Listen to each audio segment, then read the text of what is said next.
अस्सलाम वालेकुम dear students. Excretion in plants, पौधों में एक्सक्रीशन का निज़ाम किस तरह से होता है। फर्स्ट ऑफ ऑल, पौधों के वेस्ट प्रोडक्ट्स, एक्सक्रीटरी प्रोडक्ट्स, ये मेजर 4 या 5 होते हैं। One of them is oxygen, second one water, third one carbon dioxide, fourth one organic substances and last one inorganic substances. ये पौधों के एक्सक्रीटरी प्रोडक्ट्स होते हैं जिन्हें प्लांट्स ने अपने सेलों में से, अपनी बॉडी में से हर हाल में रिमूव करना होता है। तो देखते हैं किन मैकेनिज्म्स के थ्रू प्लांट्स इनको अपनी बॉडी से खारिज करते हैं।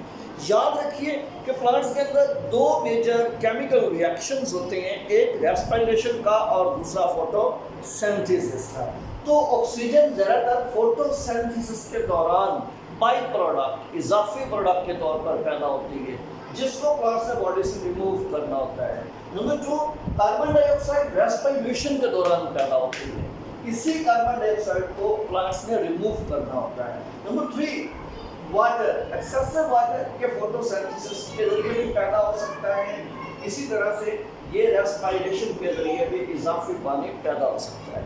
तो एक छोटी सी बात जो आपने ज़हन-नशीन करनी है कि फोटोसिंथेसिस के दौरान पैदा होने वाले इजाफी ऑक्सीजन का कुछ हिस्सा रेस्पिरेशन में यूज़ होता है, बाकी मादा को एक्सक्रीट करना पड़ता है। इसी तरह से रेस्पिरेशन के दौरान पैदा होने वाले इजाफी कार्बन डाइऑक्साइड का कुछ हिस्सा फोटोसिंथेसिस में यूज़ होता है, तो बाकी कार्बन डाइऑक्साइड को प्लांट बॉडी से रिमूव करना पड़ता है। इसी तरह से इजाफी वाटर को आफ्टर मेटाबॉलिक रिक्वायरमेंट्स बॉडी से रिमूव करना होता है। नेक्स्ट, इनके ये मुख्तलिफ किस्म के 5 या 6 मैकेनिज्म्स इलेबोरेट किए गए हैं जिनके जरिए प्लांट्स एक्सक्रीट कर सकते हैं। Number 1, loss of gases. Plants अपनी बॉडी से 2 तरह से गैसेस को लॉस कर सकते हैं, निकाल सकते हैं। Number 1, presence of specially pores called stomata, पौधों के अंदर खास किस्म के सुराख स्टोमेटा पाए जाते हैं जो गैसों को रिमूव करते हैं। सेकंड वन, लेंटिसेल्स, प्लांट्स के ये भी तनों के अंदर, बार के अंदर खास किस्म के स्पेशलाइज्ड पोर होते हैं, इनके रास्ते भी गैसों का अखराज या एक्सक्रीट आउट गैसेस डाले जाते हैं। सेकंड मेजर इसका पार्ट है लॉस ऑफ वाटर। तो प्लांट्स के अंदर जो पानी फोटोसिंथेसिस या रेस्पिरेशन में पैदा होता है उसका बहुत सारा हिस्सा प्लांट्स के अंदर टर्गर प्रेशर को मेंटेन रखने में यूज हो जाता है। जो बाकी मंदा पानी बचेगा, रेस्ट ऑफ वाटर को प्लांट्स ट्रांसपिरेशन के मैकेनिज्म के जरिए अपनी बॉडी से रिमूव कर सकते हैं। Third one is large size vacuoles. Plant के सेलों में बहुत बड़े साइज के वैक्यूल पाए जाते हैं जो प्लांट के न्यूक्लियस को पेरिफेरल कर देते हैं, एक साइड पर धकेल देते हैं।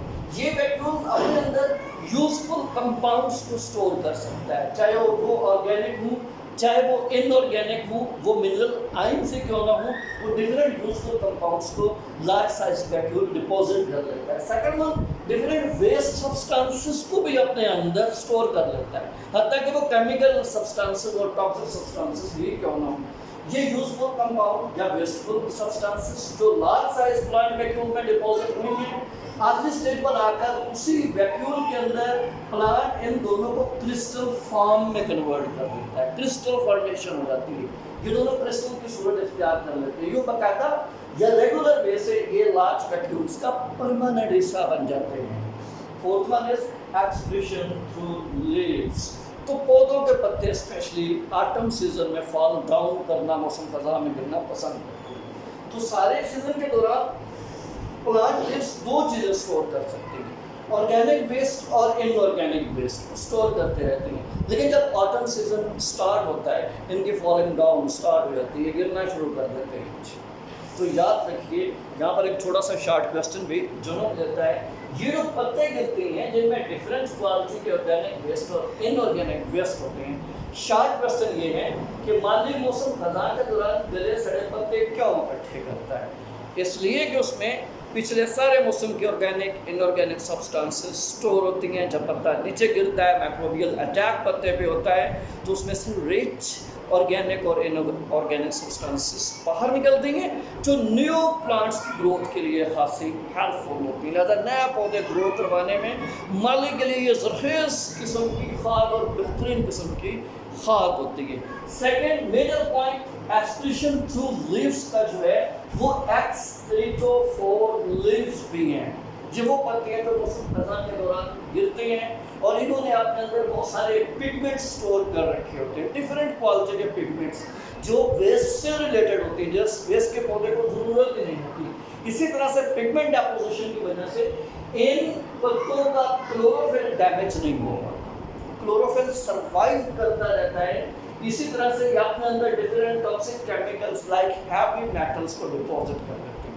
तो वो पत्ता जिसने मौसम खज़ां के आने तक अपने अंदर डिफरेंट क्वालिटी के हैवी मेटल्स के वेस्ट कंपाउंड को डिपॉजिट किया रखा, वो एक्सक्रीटोफोर लीफ कहलाएगा। और हमेशा excretophore at the start of autumn season fall down कर जाता है, ये गिर जाता है और माली दरअसल इन्हीं एक्सक्रीटोफोर लीव्स को भी मुंतखब करता है। नेक्स्ट इसमें है एक्सक्रीशन थ्रू स्टेम, ट्रंक और ब्रांचेस। ये भी एक्सक्रीशन तने के जरिए और या शाखों के जरिए भी एक्सक्रीशन चलती है। मसलन ब्रांचेस के अंदर या पुरानी जाइलम के अंदर टॉक्सिक केमिकल डिपॉजिट हो जाते हैं। टॉक्सिक केमिकल इस तरह से डिपॉजिट होते हैं कि would converts itself into black colour और डार्क। लकड़ी बजाते खुद काली हो जाती है, जाइलम की टिश्यू ब्लैक हो जाती है, जिसके बाद में या फ्यूचर वुड बनाना होती है, जिसको हम इबोनी कहेंगे और उर्फ उर्दू या मकामी लैंग्वेज में काली लकड़ी कहा जाता है। तो प्लांट्स के अंदर काली लकड़ी जाइलम में डैमेजिंग वेस्ट केमिकल्स के डेपोजिशन से बनती है और जो वेस्ट डिपोजिटिंग जाइलम होती है वो अमूमन नॉन कंडक्टिंग बन जाती है, जो फ्यूचर में लकड़ी में बदलेगी, उसका कलर ब्लैक हो जाता है। नेक्स्ट प्रोसेस ब्लू बेड के अंदर ये पौधे इनका कुछ हिस्सा अंडरग्राउंड होता है, तो अंडरग्राउंड में ही ये वेस्टफुल सब्सटेंसेस को रेगुलेट कर सकते हैं। नेक्स्ट एक्सक्रीशन थ्रू रूट्स, बहुत सारे पौधे जड़ों के जरिए भी एक्सक्रीशन करती हैं, जस्ट लाइक कोनिफर्स, कोन पैदा करने वाले पौधे, इनकी जड़ें खास किस्म के केमिकल्स पैदा करती हैं जो ज़मीन का हिस्सा बन जाते हैं। कोनिफर्स जिस एनवायरनमेंट के अंदर ग्रो कर रहे हैं वहाँ उनके बहुत सारे कंपटीटर्स होते हैं। इन कोनिफर्स के रूट के जरिए पैदा होने वाले केमिकल्स बाकी पौधों यानी कंपटीटर्स को और रिड्यूस कर देते हैं, लिमिट कर देते हैं, उनकी ग्रोथ पर मनफी असर डालते हैं। लिहाजा ज़्यादातर फूड डिफेक्ट्स या अवेलेबिलिटी ऑफ एनवायरमेंटल सोर्सेज वो कोनिफर्स को मिल सकता है। तो हम कह सकते हैं कोनिफर्स के रूट से जो टॉक्सिक केमिकल बाहर जा रहा है, that's the actually chemical weapon for conifers. वो इनका कीमियाई हथियार है जो स्मॉल में दूसरे कंपटीटर प्लांट्स को नुकसान पहुंचाकर कोनिफर्स को सर्वाइवल के काबिल बना सकता है। दैट्स व्हाई लिखा गया दिस फॉर टॉक्सिक वेस्ट इनके अंदर डेफिनेटली वो ज़रूरी नहीं है केमिकल हार्मोन्स या केमिकल सब्सटेंस एलिमिनेट कर रहा है which are toxic chemical weapons used against competitors. तो ये थे 6-7 मैकेनिज्म प्लांट में एक्सक्रीशन के।